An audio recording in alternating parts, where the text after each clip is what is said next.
René Descartes planteó una cuestión que quedaría sellada para la posteridad. ¿Hasta qué punto es necesario estar loco para llegar a una conclusión razonable? Y es que no son pocas las ocasiones en las que lo ordinario es tan solo el más puro reflejo de la ignorancia colectiva, donde el hábito no hace al monje, sino al esclavo, donde lo común es sinónimo de imprudente, despreciable y obsceno. ¿Cuántos tacharon de locos a Nicolás Copérnico y a Galileo Galilei por defender a capa y espada que la Tierra gira alrededor del Sol? ¿En qué pensarían los que culparon y envenenaron a Sócrates por supuestamente corromper a los jóvenes atenienses al expresar sus ideas en contra de los dioses ancestrales? ¿Cuántas naciones preservaban antaño la absurda creencia de que dos hombres o dos mujeres que se desean son unos enfermos? Con esto no estoy afirmando que el simple hecho de rotar hacia una perspectiva diferente garantice extraer lecciones diferentes, bien sean mejores o peores, sino que las diferencias proceden siempre de una rotación de perspectiva. Y eso es precisamente lo que te invito a hacer hoy, estudiar conmigo las bases del cinismo. Más que una escuela perteneciente a la antigua Grecia, se trata de un modus vivendi que choca radicalmente con lo socialmente establecido, tanto en el pasado como a tiempo presente. Créeme, siendo un joven tan obseso por la planificación, maniático del orden y fiel devoto del perfeccionismo, no ha sido fácil redactar estas líneas sin arrojar calificativos varios a los feligreses del cinismo. Ahora bien, cosa distinta sería reconocer que nada he aprendido de su particular filosofía. Sin más preámbulos, demos comienzo al espectáculo. La secta cínica fue fundada por Antístenes, un discípulo de Sócrates que, lejos de adoptar la sobriedad temperamental que caracterizaba a su maestro, solía hacer acto de presencia en público cubierto con una mala capa, una frondosa barba y apoyado en un palo. Su carta de presentación era la frase «todo por la felicidad», valor que constituye como la máxima fundamental de su pensamiento. Así pues, desechaba de lleno las comodidades de la vida, las riquezas, las condecoraciones, las artes, las ciencias, la reputación, la dignidad, en definitiva, todo aquello que el ávido persigue sin desenfreno. En contrapartida, el filósofo debe acomodarse en las leyes de la naturaleza para tomar decisiones acerca de qué objetos y personas merecen nuestra afección y cuáles no. Sin embargo, este último principio no tardó en caer en desuso entre sus sectarios, quienes optaron por deshacerse del vínculo emocional hacia lo externo. Conservando el rechazo a la opulencia en aras de alcanzar la dicha como precepto básico, el cinismo alcanza el sumum de su representación a través de Diógenes, el antifilósofo por antonomasia. Dicho esto, el término cínico deriva del griego kion, por su traducción perro, a la par que Diógenes significa hombre de Dios. Por lo tanto, su seudónimo Diógenes el perro viene a decir hombre divino que actúa como un perro.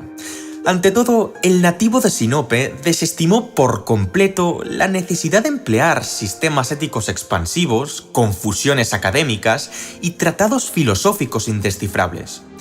Un gran ejemplo de la sencillez conceptual que encarna su discurso se puede apreciar en un cuento que lo sitúa rodeado de varios filósofos, entre los cuales se encontraba Parménides. Con argumentos cuidadosamente confeccionados, los pensadores trataban de justificar que el movimiento no existe.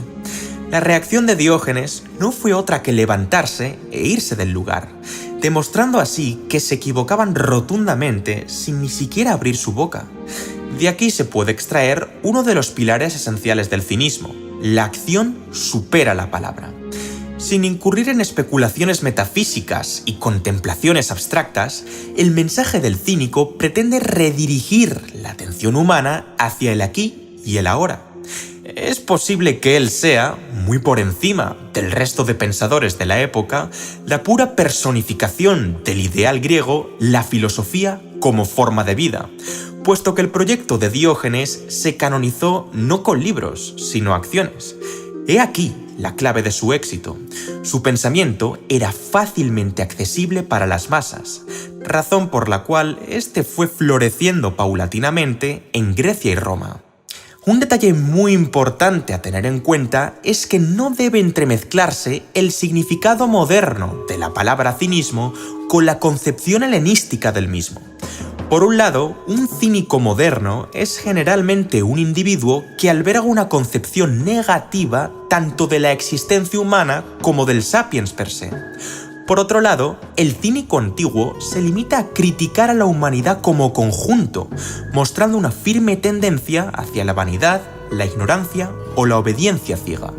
Empero, la doctrina diogeniana no incluía consigo tal pesimismo vital, pues alegaba que cada individuo poseía cierta potestad para transformar su vida, y de esta manera alcanzar la libertad, la autosuficiencia y el bienestar.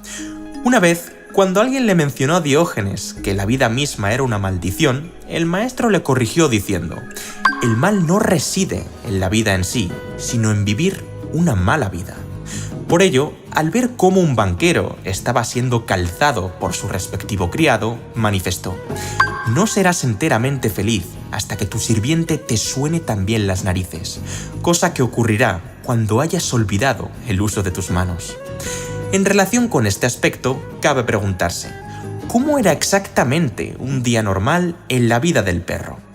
Pues resulta francamente interesante saber que, rozando los confines de la obscenidad y la frugalidad, Diógenes se consideraba como rey entre todos los hombres. Para poneros en contexto, el sinopense estaba asentado en un punto donde convergían dos calles muy transitadas de la ciudad de Atenas, dado que se veía obligado a mendigar para poder comer. Su casa, si es que se le puede llamar así, era un pithos, una jarra o tina de almacenamiento en la cual guardaba sus dos únicas pertenencias, una capa desgastada y un palo deteriorado. Durante una jornada veraniega, un joven se le acercó increpándole: ¿es cierto que vives aquí, en pleno exilio? A lo que Diógenes respondió: estoy muy feliz de estar exiliado. Gracias a esto, comencé a filosofar. Estoy preparado para cualquier eventualidad. Eso sí, estaría ofreciendo una visión muy distorsionada de su persona si os incitara a creer que sus respuestas y conductas se restringían a lo políticamente correcto. Nada más lejos de la realidad, el hombre se comportaba de modo terriblemente mordaz con el ciudadano medio. Y es que, como confesó a uno de sus seguidores, se tomaba muy en serio su alias canino. Halago a los que me alimentan, ladro a los que me ignoran y aprieto los dientes a los que me rechazan. Un buen día llevó su mote del perro al siguiente nivel, cuando un grupo de atenienses adinerados empezó a arrojarle los huesos sobrantes de un banquete de forma irrespetuosa, elevó su pierna, imitando la postura del animal, para orinar sobre ellos. Por si no fuera suficiente, el maestro solía autosatisfacer sus deseos sexuales para la no tan grata sorpresa de la polis griega en público. Quienes trataban de ridiculizarle por sus prácticas recibían la misma respuesta: ojalá fuera tan fácil eliminar el hambre simplemente frotándome la tripa. Y esto es solo la punta del iceberg.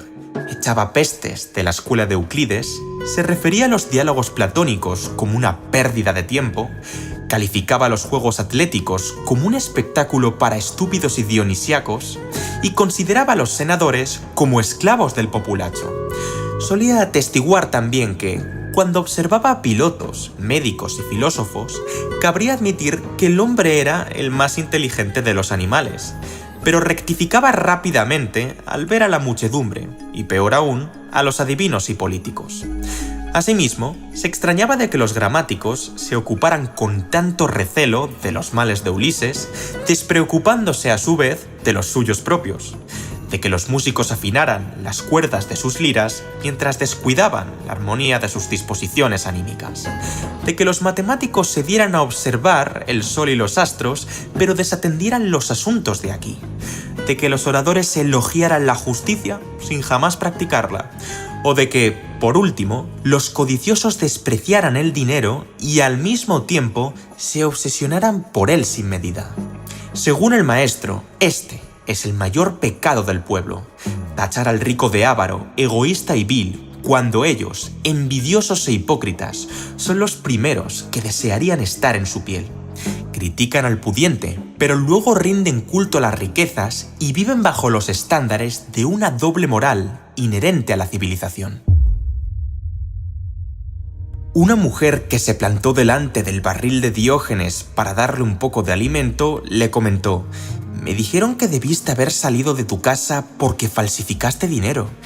A lo que el sinopense respondió: «Eso es absolutamente correcto. También es cierto que me hacía pis en la cama y ya nunca me ha vuelto a ocurrir. Más que nada, porque no necesito cama». Detrás de la aparente burla de la contestación precedente se esconde la verdadera clave de la filosofía cínica. Se dice que él y su padre hicieron uso de falsas monedas para comer, y al ser descubierto su fraude, tuvieron que marcharse de Sinope a Atenas. En ese momento, Diógenes consultó al oráculo de Apolo para saber si se había equivocado o no, y su respuesta fue: «El dinero es falso». Lamentablemente, de poco o nada le sirvió dicho testimonio para solventar sus preocupaciones. A fin de cuentas, ya sabía que sus monedas no eran de curso legal. Años después de haber emigrado a Grecia para aprender filosofía, llegó al conocimiento del perro un dato que reviviría sus viejas convicciones. El oráculo nunca caía en el error. Fue en este preciso momento cuando reinterpretó las declaraciones anteriores a su favor. No es que su dinero fuera falso, sino que el dinero como concepto ya lo es. Según él, lo falsificable no son las monedas como tal.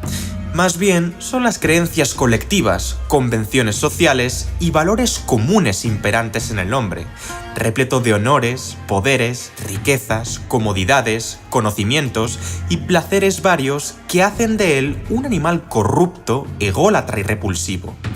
Así pues, la sabiduría es necesaria para poder entrever la verdad oculta detrás del dinero. Lo que impulsa las transacciones de carácter monetario en la humanidad es su capacidad para generar o eliminar deseo, orgullo, miedo, pena o disfrute en los agentes económicos. En otras palabras, lo que quieren las personas no es el dinero, sino lo que anticipan que les aportará su presencia.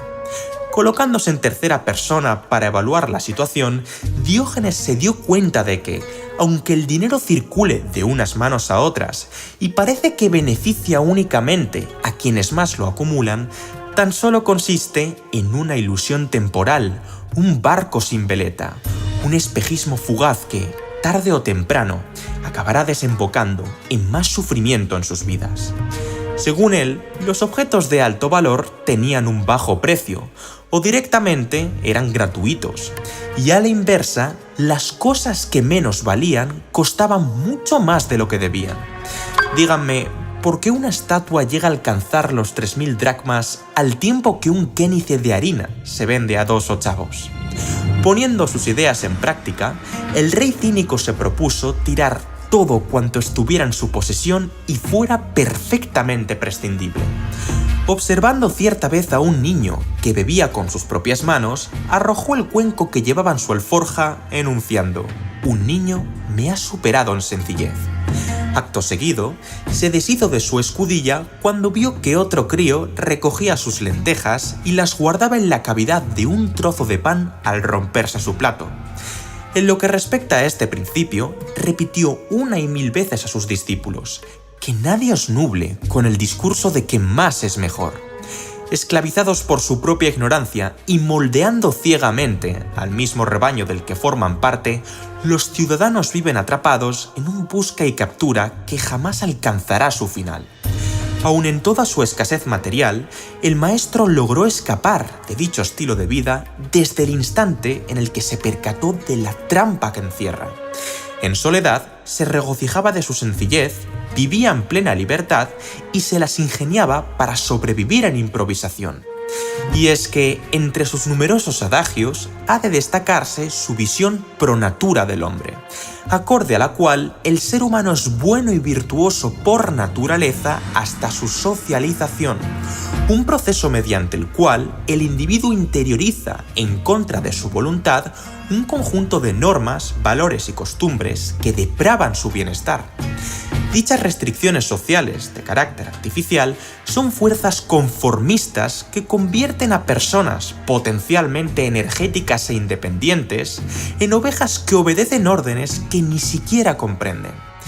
Por ende, los individuos auténticos son aquellos que viven de acuerdo a sus propias leyes e ideales internos, no las pautas preestablecidas por la sociedad y las exigencias externas.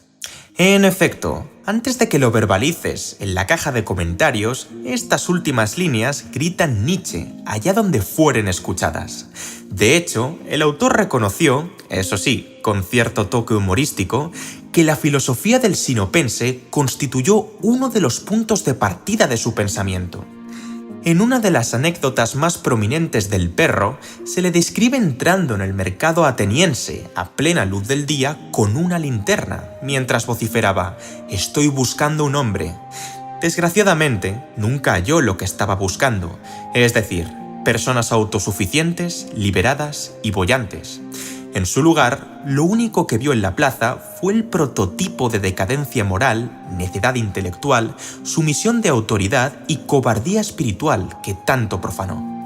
Teofrasto ilustró en Megárico un ejemplo que el maestro utilizó para explicar su modelo de comportamiento idóneo. Quiero que se fijen en un ratón, cómo corretea sin rumbo, sin buscar lecho para dormir, sin atemorizarse ante la noche y sin preocuparse de nada que los humanos consideran provechoso. Vivan como un ratón y les aseguro que vivirán felices el resto de su vida. Convencido de que el código social es el sendero de la desgracia, Diógenes se aseguró de hacer todo lo posible para no encajar en la norma. Caminar hacia atrás por las calles, pretender que lee un libro colocándolo del revés o entrar en las obras teatrales justo al término de las mismas. Decía: «Ustedes me ven como un loco y yo les veo igual. Al final va a resultar que tenemos algo en común». Es más, también solía arremeter contra los que lanzaban elogios y alabanzas sobre su persona sin molestarse en llevar la filosofía cínica a la práctica. Como sabemos por las sentencias de Hecatón, el sinopense advertía: «Es preferible la compañía de los cuervos a la de los aduladores, pues aquellos devoran a los muertos y estos a los vivos». Sin duda alguna, el testimonio que mejor sintetiza el marco ético y moral del cinismo es el de Alejandro Magno, uno de los líderes mundiales más reconocidos de la historia. Su palmarés de triunfos y conquistas sobre numerosos territorios, Persia, Egipto, Oriente Próximo, Asia Central o India, es prácticamente insuperable, tomando en consideración las circunstancias de la época. El rey amasó una gran fortuna y era especialmente temido y venerado por cualquier individuo del mundo clásico. Un buen día llegaron a sus oídos algunos de los sucesos protagonizados por Diógenes y, repleto de fascinación, decidió ir a conocerle cara a cara en la ciudad de Corinto. Acompañado de su usual aire de grandeza, se acercó al perro mientras estaba tumbado en su barril con los ojos cerrados y le dijo: «Diógenes, pídeme lo que quieras». ¿Sabéis cuál fue su respuesta? «Apártate, me estás tapando del sol». A pesar de haber ganado más de lo que uno podría soñar y obtener una aceptación social casi absoluta, el filósofo le contestó como si fuera alguien del montón. Para él, una actividad tan sencilla como disfrutar del sol es más atractiva que machacarse para adquirir más bienes, influencia o aprobación. En lo que al placer y al dolor respecta, el cínico se decanta siempre por la simplicidad. Contemplar un árbol en flor en primavera, beber agua fresca en un caluroso día de verano, centrarse en la dinámica de la respiración, dicho de otro modo, aquello que hoy denominaríamos pequeños placeres de la vida. Empero, esta misión no será fácil al principio, pues la socialización a la que el ser humano ha sido expuesta, con sus insanos vicios y deleites efímeros, impide que seamos capaces de valorar por entero la sencillez. Entonces, ¿de qué manera podría uno condicionarse a gozarlos debidamente? Como predicó el filósofo romano Séneca, viviendo el infortunio. Paradójicamente, uno debe someterse a cierto regimiento poniéndose en contacto directo con el dolor y el sufrimiento. recuperando así la satisfacción de las cosas más elementales que brinda la naturaleza. Por este motivo, era bastante habitual ver al maestro caminando por la arena ardiente en una jornada abrasadora, restregándose por la nieve a temperaturas gélidas o, muy atento a esto, acercándose a las estatuas de los emperadores para pedirles limosna. Sí, a las estatuas. Como de costumbre, hubo quienes señalaron con el dedo esta chocante práctica, pero no tardó en ofrecer una explicación que Epicuro abrazaría tiempo después. Lo único que estoy haciendo, amigos míos, es familiarizarme con el rechazo. En los escritos de Séneca podemos encontrar una cita que resume de forma impecable la doctrina cínica. Diógenes actuó de tal manera que absolutamente nada ni nadie pudiera arrebatarle su felicidad, pues se liberó de lo superfluo y fortuito. Parece como si hubiera plantado cara a los dioses, jactándose con razón de que no les pertenecía ni un solo ápice de su persona. Al igual que la escuela socrática, el cinismo en sus plurales vertientes promulgaba que la virtud recae sobre la voluntad del hombre, y por ende, la persecución de lo externo carece de relevancia alguna. En suma, existen multitud de similitudes entre el cinismo y el estoicismo, tales como su visión con respecto a la suntuosidad terrenal y la dicotomía de control. Esto se debe a que Zenón de Citio, padre fundador de las enseñanzas estoicas, escribió sus obras basándose en Crates, un aprendiz de Diógenes de Sinope. De hecho, su objetivo inicial era adaptar los principios morales del perro a un enfoque que permitiera una cooperación efectiva en sociedad. Dicho esto, ¿qué lección extraería yo de las ingentes locuras o actos de lucidez, según se miren, que has escuchado a lo largo del corto documental? A mi parecer, todo se reduce a la siguiente cuestión: ¿qué necesitamos realmente y qué no? No me he podido resistir a leer un fragmento de Sapiens, una obra perteneciente al historiador Yuval Noah Harari, que viene como anillo al dedo para hablar del preponderante materialismo en el siglo XXI. En ella, el autor israelí reflexiona acerca de hasta qué punto las cosas que normalmente calificamos de imprescindibles son, como defendió Diógenes, necesidades implantadas artificialmente que poco valor ostentan. El romanticismo del siglo XIX encaja casi a la perfección con el consumismo del siglo XX. Por un lado, el romanticismo nos dice que, con el fin de sacar el máximo partido a nuestro potencial humano, hemos de coleccionar tantas vivencias como nos sea posible, así como abrirnos a un amplio espectro de emociones, entrar en varios tipos de relaciones, probar diferentes comidas o apreciar diversos estilos musicales. Y una de las mejores formas de hacer todo esto es librarnos de nuestra rutina diaria, dejar atrás nuestro entorno familiar y viajar a tierras distantes para experimentar la cultura, los olores, los sabores y las normas de los lugareños. Es muy frecuente escuchar mitos románticos acerca de cómo una nueva experiencia me abrió los ojos y cambió mi vida para siempre. Por otro lado, el consumismo manifiesta que la felicidad es directamente proporcional a la cantidad de productos y servicios que uno adquiere.